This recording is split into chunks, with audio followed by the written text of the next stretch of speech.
বাংলাদেশের সাথে বিদ্যমান সমস্যার সমাধান চায় ভারত, এমনটি জানিয়েছেন ভারতীয় হাইকমিশনার প্রণয় ভার্মা। তিনি বলেছেন যে ভারত চায় বিএনপির সাথে দৃঢ় সম্পর্ক। বিকেলে রাজধানীর গুলশানে বিএনপি চেয়ারপারসনের কার্যালয়ে দলের সিনিয়র নেতাদের সাথে বৈঠক করেন তিনি।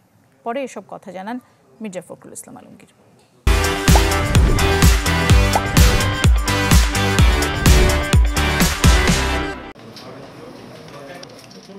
বিগত বছরগুলোতে বিএনপির সাথে সম্পর্ক বজায় রাখার বিষয়ে প্রকাশ্যে ছিল না প্রতিবেশী দেশ ভারত। অন্যদিকে বিএনপির অবস্থানও ছিল ভারত বিরোধী। এমন দ্বান্দ্বিক অবস্থায় রোববার বিকেলে গুলশানে বিএনপি চেয়ারপারসনের কার্যালয়ে আসেন ভারতের হাইকমিশনার প্রণয় ভার্মা। এ সময় প্রায় 1 ঘণ্টা বৈঠক করেন বিএনপি মহাসচিব সহ সিনিয়র নেতাদের সাথে। বৈঠক শেষে কথা বলেন দলের মহাসচিব মির্জা ফখরুল ইসলাম আলমগীর। জানান, বাংলাদেশের সাথে বিদ্যমান সমস্যার সমাধান চায় ভারত।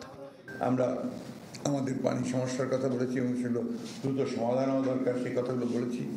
আমাদের সীমান্তে বন্ধ করার প্রয়োজন, সে কথাগুলো আমরা তাকে বলেছি। সেই সঙ্গে আমাদের যে আপনার সিকিউরিটি যে বিষয়টা আছে বোথ দ্য কান্ট্রিজ, সেটা নিয়ে আমরা কথা বলেছি।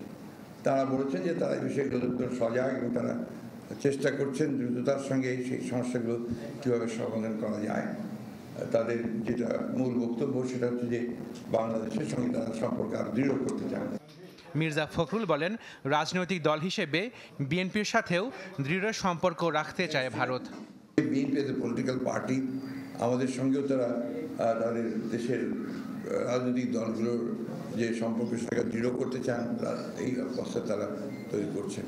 এবং এই সম্পর্কের মধ্যে আরও কী করে সুস্থতা, আরও পজিটিভিটি কী করে নিয়ে আসা যায় সেই বিষয়টার উপরে তারা কাজ করতে আগ্রহী। এ সময় সাংবাদিকদের কোনো প্রশ্ন নেননি বিএনপি মহাসচিব। ধন্যবাদ। No question please, no question. Ashakin Prince, channel 24, Dhaka.